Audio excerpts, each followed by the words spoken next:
Lucy Westenra's diary. The 12th of September. How good they all are to me. I quite love that dear Dr. Van Helsing. I wonder why he was so anxious about these flowers. He positively frightened me. He was so fierce. And yet he must have been right, for I feel comfort from them already. Somehow, I do not dread being alone tonight, and I can go to sleep without fear. I shall not mind any flapping outside the window. Oh, the terrible struggle that I have had against sleep so often of late, the pain of the sleeplessness, or the pain of the fear of sleep, with such unknown horrors as it has for me. How blessed are some people, whose lives have no fears, no dreads, to whom sleep is a blessing that comes nightly, and brings nothing but sweet dreams. Well, here I am tonight, hoping for sleep, and lying like Ophelia in the play, with virgin crowns and maiden struments. I never liked garlic before, but tonight it is delightful. There is peace in its smell. I feel sleep coming already. Good night, everybody. Dr. Seward's diary. The 13th of September. Called at the Berkeley and found Van Helsing, as usual, up to time. The carriage ordered from the hotel was waiting. The professor took his bag, which he always brings with him now. Let all be put down exactly. Van Helsing and I arrived at Hillingham at 8 o'clock. It was a lovely morning. The bright sunshine and all the fresh feeling of early autumn seemed like the completion of nature's annual work.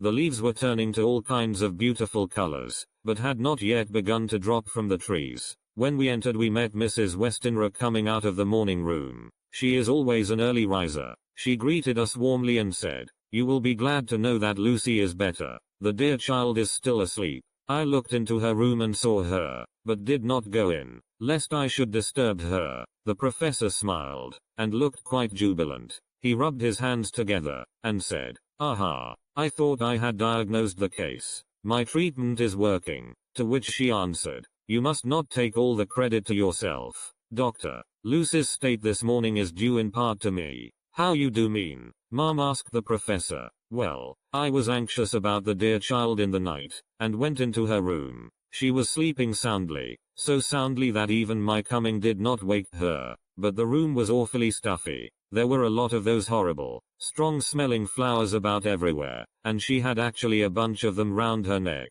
I feared that the heavy odor would be too much for the dear child in her weak state, so I took them all away and opened a bit of the window to let in a little fresh air. You will be pleased with her, I am sure." She moved off into her boudoir, where she usually breakfasted early. As she had spoken, I watched the professor's face, and saw it turn ashen gray. He had been able to retain his self-command whilst the poor lady was present, for he knew her state and how mischievous a shock would be. He actually smiled on her as he held open the door for her to pass into her room. But the instant she had disappeared he pulled me, suddenly and forcibly, into the dining room and closed the door. Then, for the first time in my life, I saw Van Helsing break down. He raised his hands over his head in a sort of mute despair, and then beat his palms together in a helpless way. Finally he sat down on a chair, and putting his hands before his face, began to sob, with loud, dry sobs that seemed to come from the very racking of his heart.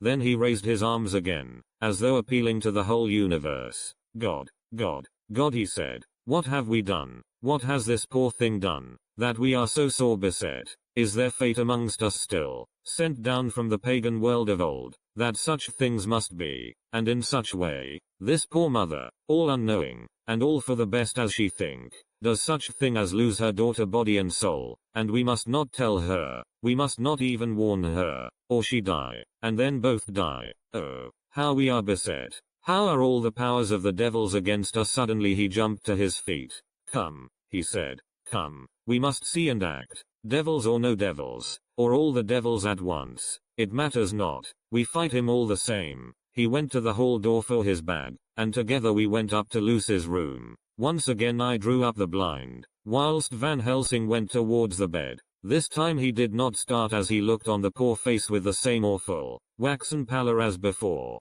He wore a look of stern sadness and infinite pity. "As I expected," he murmured, with that hissing inspiration of his which meant so much. Without a word he went and locked the door, and then began to set out on the little table the instruments for yet another operation of transfusion of blood. I had long ago recognized the necessity, and begun to take off my coat, but he stopped me with a warning hand. "No," he said, Today you must operate. I shall provide. You are weakened already. As he spoke he took off his coat and rolled up his shirt sleeve. Again the operation. Again the narcotic. Again some return of color to the ashy cheeks. And the regular breathing of healthy sleep. This time I watched whilst Van Helsing recruited himself and rested. Presently he took an opportunity of telling Mrs. Westenra that she must not remove anything from Lucy's room without consulting him, that the flowers were of medicinal value, and that the breathing of their odor was a part of the system of cure. Then he took over the care of the case himself, saying that he would watch this night and the next and would send me word when to come. After another hour Lucy waked from her sleep, fresh and bright and seemingly not much the worse for her terrible ordeal. What does it all mean? I am beginning to wonder if my long habit of life amongst the insane is beginning to tell upon my own brain. Lucy Westenra's diary. The 17th of September. 4 days and nights of peace. I am getting so strong again that I hardly know myself. It is as if I had passed through some long nightmare, and had just awakened to see the beautiful sunshine and feel the fresh air of the morning around me. I have a dim half-remembrance of long, anxious times of waiting and fearing, darkness in which there was not even the pain of hope to make present distress more poignant, and then long spells of oblivion, and the rising back to life as a diver coming up through a great press of water. Since, however, Dr. Van Helsing has been with me, all this bad dreaming seems to have passed away. The noises that used to frighten me out of my wits, the flapping against the windows, the distant voices which seemed so close to me, the harsh sounds that came from I know not where and commanded me to do I know not what, have all ceased. I go to bed now without any fear of sleep. I do not even try to keep awake. I have grown quite fond of the garlic, and a boxful arrives for me every day from Haarlem. Tonight Dr. Van Helsing is going away, as he has to be for a day in Amsterdam, but I need not be watched. I am well enough to be left alone. Thank God for mother's sake, and dear Arthur's, and for all our friends who have been so kind. I shall not even feel the change, for last night Dr. Van Helsing slept in his chair a lot of the time. I found him asleep twice when I awoke, but I did not fear to go to sleep again, although the boughs or bats or something napped almost angrily against the window panes. The Pall Mall Gazette, the 18th of September. The Escaped Wolf. Perilous adventure of our interviewer. Interview with the keeper in the zoological gardens. After many inquiries and almost as many refusals, and perpetually using the words Pall Mall Gazette as a sort of talisman, I managed to find the keeper of the section of the zoological gardens in which the wolf department is included. Thomas Bilder lives in one of the cottages in the enclosure behind the elephant house, and was just sitting down to his tea when I found him. Thomas and his wife are hospitable folk, elderly, and without children, and if the specimen I enjoyed of their hospitality be of the average kind, their lives must be pretty comfortable. The keeper would not enter on what he called business until the supper was over, and we were all satisfied. Then when the table was cleared, and he had lit his pipe, he said, "Now, sir, you can go on and ask me what you want. You'll excuse me refers in to talk of professional subjects afore meals. I gives the wolves and the jackals and the hyenas in all our section their tea afore I begins to ask them questions." "How do you mean, ask them questions?" I queried, wishful to get him into a talkative humor. "Hittin' of them over the 'ead with a pole is one way, scratchin' of their ears is another, when gents as is flush wants a bit of a show off to their gals. I don't so much mind the fust, the hittin' with a pole afore I chucks in their dinner, but I waits till they've had their sherry and coffee, so to speak, afore I tries on with the ear scratchin'. Mind you," he added philosophically, "there's a deal of the same nature in us as in them theer animals. Here's you a comin' and askin' of me questions about my business, and I that grumpy like that only for your bloomin' half-quid I'd a seen you blowed fust 'fore I'd answer. Not even when you asked me sarcastic like if I'd like you to ask the superintendent if you might ask me questions. Without offense did I tell yer to go to hell? You did. And when you said you'd report me for usin' of obscene language that was hittin' me over the 'ead. But the half-quid made that all right. I weren't going to fight, so I waited for the food, and did with my owl as the wolves, and lions, and tigers does. But, law love yer art, now that the old ooman has stuck a chunk of her tea cake in me, and rinsed me out with her bloomin' old teapot, and I've lit hup, you may scratch my ears for all you're worth, and won't get even a growl out of me. Drive along with your questions. I know what yer a comin' at, that escaped wolf. Exactly. I want you to give me your view of it. Just tell me how it happened, and when I know the facts I'll get you to say what you consider was the cause of it, and how you think the whole affair will end. Alright, governor. This here is about the old story. That wolf what we called Berserker was one of 3 grey ones that came from Norway to Jamratches, which we bought off him 4 years ago. He was a nice well-behaved wolf, that never gave no trouble to talk of. I'm more surprised at him for wanting to get out nor any other animal in the place. But, there, you can't trust wolves no more nor women. Don't you mind him, so broke in Mrs. Tom, with a cheery laugh. He's got mindin' the animals so long that blessed if he ain't like a old wolf myself. But there ain't no harm in him. Well, sir, it was about 2 hours after feedin' yesterday when I first hear my disturbance. I was making up a litter in the monkey house for a young puma which is ill, but when I heard the yelpin' and howlin' I came away straight. There was Berserker a tearin' like a mad thing at the bars as if he wanted to get out. There wasn't much people about that day, and close at hand was only one man, a tall, thin chap, with a hook nose and a pointed beard, with a few white hairs running through it. He had a hard, cold look and red eyes, and I took a sort of mislike to him, for it seemed as if it was him as they was irritated at. He had white kid gloves on his hands, and he pointed out the animals to me and says, "Keeper, these wolves seem upset at something. Maybe it's you," says I, for I did not like the airs as he give myself. He didn't get angry, as I hoped he would, but he smiled a kind of insolent smile, with a mouth full of white, sharp teeth.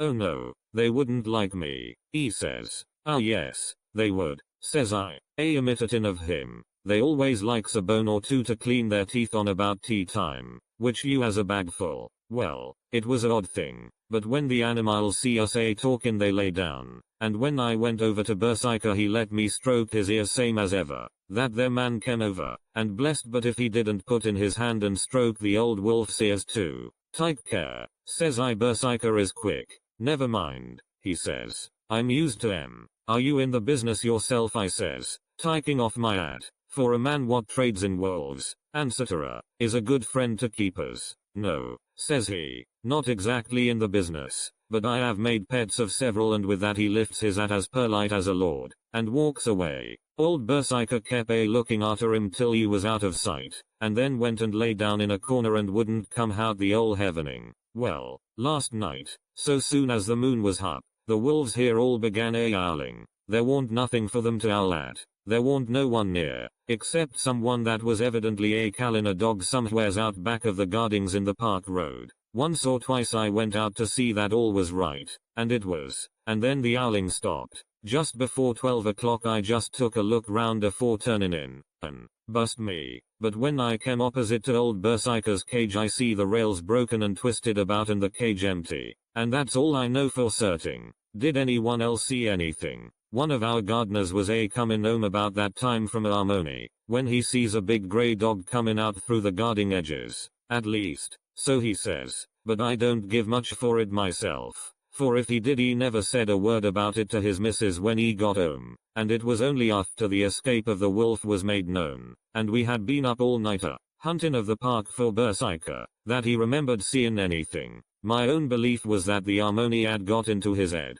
Now, Mr. Boulder, can you account in any way for the escape of the wolf? "Well, sir," he said with a suspicious sort of modesty, "I think I can, but I don't know as how you'd be satisfied with the theory." "Certainly I shall. If a man like you, who knows the animals from experience, can't hazard a good guess at any rate, who is even to try? Well then, sir, I accounts for it this way. It seems to me that wolf escaped, simply because he wanted to get out." From the hearty way that both Thomas and his wife laughed at the joke I could see that it had done service before, and that the whole explanation was simply an elaborate sell. I couldn't cope in badinage with the worthy Thomas, but I thought I knew a surer way to his heart, so I said, "Now, Mr. Boulder, we'll consider that first half sovereign worked off, and this brother of his is waiting to be claimed when you've told me what you think will happen." "Right wha, sir," he said briskly. "Ye'll excuse me, I know, for a chaffin' of ye, but the old woman here winked at me, which was as much as telling me to go on." "Well, I never said the old lady. My opinion is this, that wolf is hiding of, somewheres. The gardener what didn't remember said he was a galloping northward faster than a horse could go, but I don't believe him. 4. Yes, sir. Wolves don't gallop no more nor dogs does. They not bein' built that way. Wolves is fine things in a storybook, and I dessay when they gets in packs and does be chivying something that's more afeard than they is they can make a devil of a noise and chop it up, whatever it is. But, Lord bless you, in real life a wolf is only a low creature, not half so clever or bold as a good dog, and not half a quarter so much fight in him. This one ain't been used to fightin' or even to providin' for hisself, and more like he's somewhere round the park a hidin' and a shiverin' of, and, if he thinks at all, wonderin' where he is to get his breakfast from, or maybe he's got down some area and is in a coal cellar. My eye,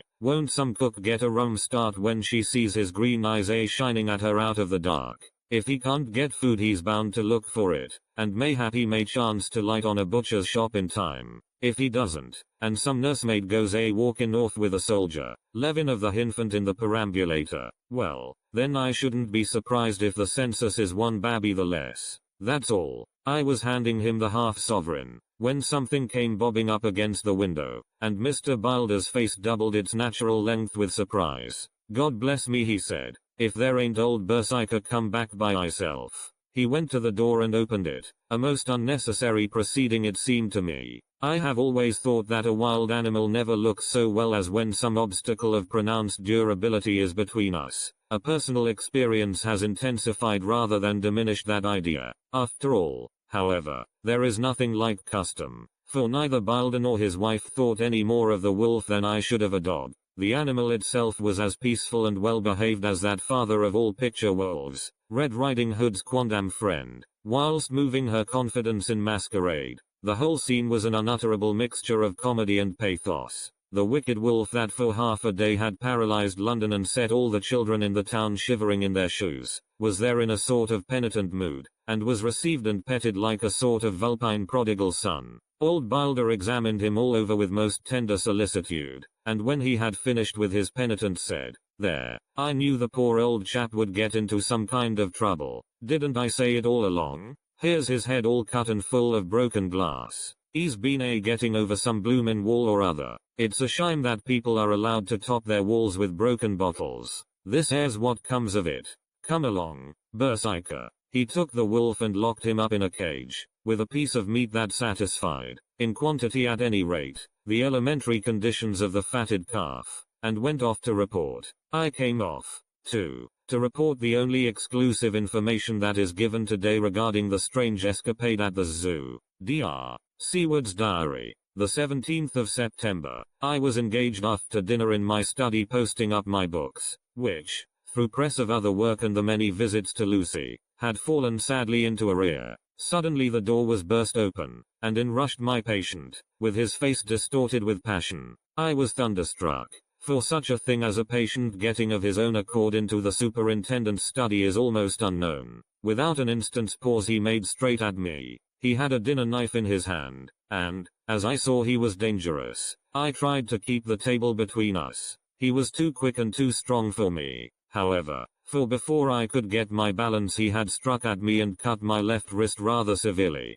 Before he could strike again, however, I got in my right and he was sprawling on his back on the floor. My wrist bled freely, and quite a little pool trickled onto the carpet. I saw that my friend was not intent on further effort, and occupied myself binding up my wrist, keeping a wary eye on the prostrate figure all the time. When the attendants rushed in, and we turned our attention to him, his employment positively sickened me. He was lying on his belly on the floor licking up, like a dog, the blood which had fallen from my wounded wrist. He was easily secured, and, to my surprise, went with the attendants quite placidly, simply repeating over and over again, "The blood is the life. The blood is the life. I cannot afford to lose blood just at present. I have lost too much of late for my physical good." And then the prolonged strain of Lucy's illness and its horrible phases is telling on me. I am overexcited and weary, and I need rest, rest, rest. Happily Van Helsing has not summoned me, so I need not forego my sleep. Tonight I could not well do without it. Telegram. Van Helsing, Antwerp, to Seward, Carfax. Sent to Carfax, Sussex, as no county given. Delivered late by 22 hours. the 17th of September. Do not fail to be at Hillingham tonight. If not watching all the time frequently, visit and see that flowers are as placed. Very important. Do not fail. Shall be with you as soon as possible after arrival. Dr. Seward's Diary. The 18th of September. Just off for train to London. The arrival of Van Helsing's telegram filled me with dismay. A whole night lost, and I know by bitter experience what may happen in a night. Of course it is possible that all may be well, but what may have happened? Surely there is some horrible doom hanging over us that every possible accident should thwart us in all we try to do. I shall take this cylinder with me, and then I can complete my entry on Lucy's phonograph. Memorandum left by Lucy Westenra. The 17th of September, night. I write this and leave it to be seen, so that no one may by any chance get into trouble through me. This is an exact record of what took place tonight. I feel I am dying of weakness, and have barely strength to write, but it must be done if I die in the doing. I went to bed as usual, taking care that the flowers were placed as Dr. Van Helsing directed, and soon fell asleep. I was waked by the flapping at the window, which had begun after that sleepwalking on the cliff at Whitby when Mina saved me, and which now I know so well. I was not afraid, but I did wish that Dr. Seward was in the next room, as Dr. Van Helsing said he would be, so that I might have called him. I tried to go to sleep, but could not. Then there came to me the old fear of sleep, and I determined to keep awake. Perversely sleep would try to come then when I did not want it. So, as I feared to be alone, I opened my door and called out,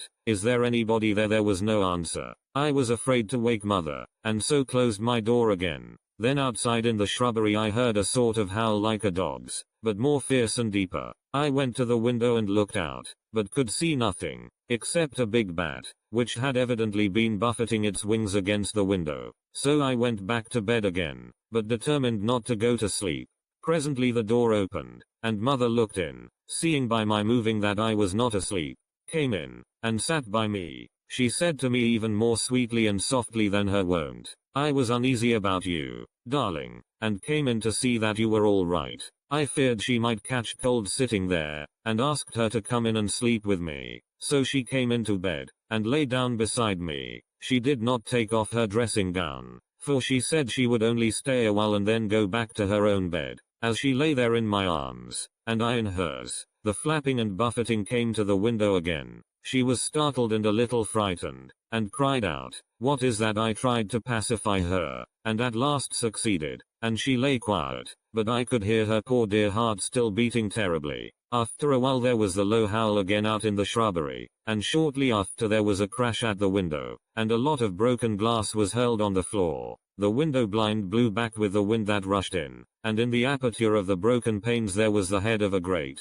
gaunt grey wolf. Mother cried out in a fright, and struggled up into a sitting posture, and clutched wildly at anything that would help her. Amongst other things, she clutched the wreath of flowers that Dr. Van Helsing insisted on my wearing round my neck, and tore it away from me. For a second or two she sat up, pointing at the wolf, and there was a strange and horrible gurgling in her throat. Then she fell over, as if struck with lightning, and her head hit my forehead and made me dizzy for a moment or two. The room and all round seemed to spin round. I kept my eyes fixed on the window, but the wolf drew his head back, and a whole myriad of little specks seemed to come blowing in through the broken window, and wheeling and circling round like the pillar of dust that travelers describe when there is a simoon in the desert. I tried to stir, but there was some spell upon me, and dear mother's poor body, which seemed to grow cold already, for her dear heart had ceased to beat, weighed me down, and I remembered no more for a while. The time did not seem long,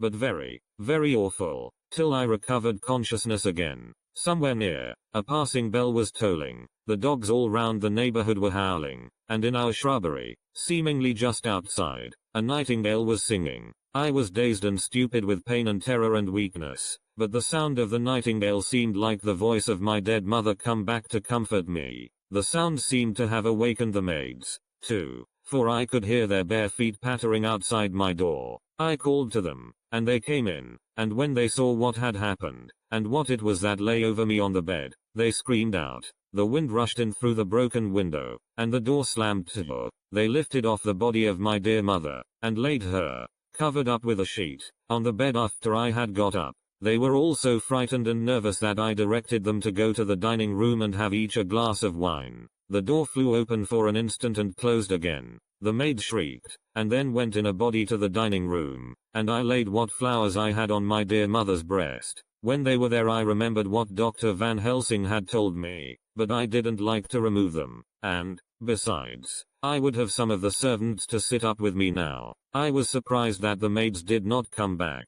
I called them, but got no answer, so I went to the dining room to look for them. My heart sank when I saw what had happened. They all four lay helpless on the floor, breathing heavily. The decanter of sherry was on the table half full, but there was a queer, acrid smell about. I was suspicious, and examined the decanter. It smelt of laudanum, and looking on the sideboard, I found that the bottle which mother's doctor uses for her, did use, was empty. What am I to do? What am I to do? I am back in the room with mother. I cannot leave her, and I am alone, save for the sleeping servants, whom someone has drugged, alone with the dead. I dare not go out, for I can hear the low howl of the wolf through the broken window. The air seems full of specks, floating and circling in the draft from the window, and the lights burn blue and dim. What am I to do? God shield me from harm this night. I shall hide this paper in my breast, where they shall find it when they come to lay me out. My dear mother gone.